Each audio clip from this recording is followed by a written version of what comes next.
Another add-on that you should never let a dealer talk you into is a paint sealant. Modern cars come factory with new paint that's designed to withstand elements for the life of the vehicle, which makes sealant easy money if you think about it because it's an unnecessary expense for you. The same holds true for things like rust proofing and fabric protection. That's very different though than a paint protection film, which is known as PPF, and it's essentially like a screen protector but for your car, or a ceramic coating which layers the outside of your car and protects it from scratches and prevents you from having to wax it. Avoid the ones that are called rust proofing and fabric protection. Gap insurance. Now, don't let a dealer talk you into guaranteed asset protection insurance, which is designed to cover the gap between what your car's worth and what you owe on the total of the car. The reason being is specifically with a lease, it's already automatically included. Okay. It's not that gap insurance is necessarily a bad idea, but it's almost always cheaper to buy from your own insurance company than through the dealership. Let me emphasize this, guys. Gap insurance is great, but it's unnecessary to buy from the dealer at a marked up price than it is going through your own insurance company where it will be a lot cheaper. Have you guys ever heard of the yo-yo scam? Many dealers' tricks might seem shady, but aren't against the law. The so-called yo-yo scam, on the other hand, is illegal and is only used by the most unscrupulous of dealers. So according to the FTC, the Federal Trade Commission, this scam targets buyers who finance their vehicles through the dealership. It works like this.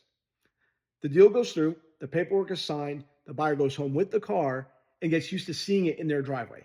Then they get a call from the dealer saying that the financing wasn't approved after all, and that the buyer has to come back and sign a new deal at a higher interest rate or forfeit the car and their down payment. And if you think you've been a victim of the yo-yo scam, contact the FTC right away. Me personally, I've experienced it in Audi, in the Bay Area, and other parts of the country. I gladly just brought the car back to them and I made sure I got my down payment back. Another common dealer trick is something called spot delivery. If you guys haven't heard of spot delivery, it's a term used to describe situations where dealers begin processing loan applications but let buyers drive off with their new cars before the deal is finalized. Some reputable dealers extend this as a courtesy to good customers who bought a car late in the day after banking hours or during some other time when loans are hard to process, but also can allow shady dealers to act deceptively and pull a yo-yo scam. Although you might be anxious and excited to drive off with your new car, politely refuse spot delivery and wait until the deal is confirmed before driving away. Some of the simpler and more annoying tricks for many of us is getting our trade-ins lowballed, the lowball trade-in value. Dealers stand to make far more from selling used cars than new ones because there are several ways they can acquire used cars for much less than they're worth at trade-in. The first way is simple, just to offer much less for the buyer's trade-in car than it's actually worth. And one reason this works, honestly, it plays on emotions. It's because many buyers spend all their time thinking about negotiating the price of their new cars and tend to consider their trade-ins only as an afterthought. This incentivizes the dealers to start with outrageously low offers. In some cases, they'll actually get what they asked. If not, the buyer edges them up and up to a higher price and feels like they scored a victory, even though they wound up getting far too little. Use Kelley Blue Book as a calculator to give you an idea of what your used car is worth. Also, take a look in the market at Auto Trader and Car Gurus to see what cars of similar configuration, year, make, model are selling for. Another dealer tactic that they often use is offering good trade-in value with a catch. So this is another common tactic that dealer will use to go the other way and offer you just a little bit more than the used car is actually worth at trade-in. This too makes the buyer feel like they scored a win, and it also instills trust in the dealer. But then the dealer leverages that trust to basically just jack up the price of the new car you're buying to make up for the hit they took on the trade-in.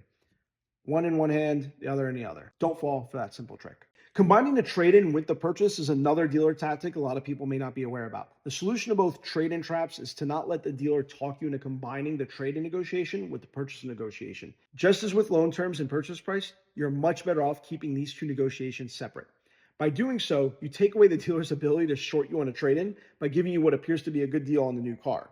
It also prevents the dealer from inflating the price of the purchase by offering you good trade-in value. Just keep them separately and siloed. Figure out what your trade-in is worth ahead of time, and then go in with exactly what the car is worth and don't settle or go below it. One of the most common dealer tactics I've ever seen, and a lot of dealers will say it's antiquated and never used, but I did see it a few years ago, the four square tactic. Let me tell you something. Reputable dealers despise the so called Foursquare tactic because it gives the entire industry a black eye and reinforces the sleazy dealer stereotype.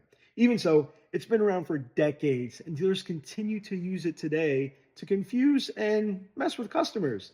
The way it works is that the dealer physically draws four squares on a piece of paper, one for the vehicle price, one for the trade in value, one for the down payment, and one for the monthly payment, right? The dealer then strategically shuffles numbers from one box to the next to make it appear they're giving the buyer a greater deal, when in fact, it's a smokescreen designed to confuse and fleece you. Dealer sits you down when you're ready to close the deal and draws four squares on a piece of paper. Stare them cold in their dead eyes and walk away. Don't come back.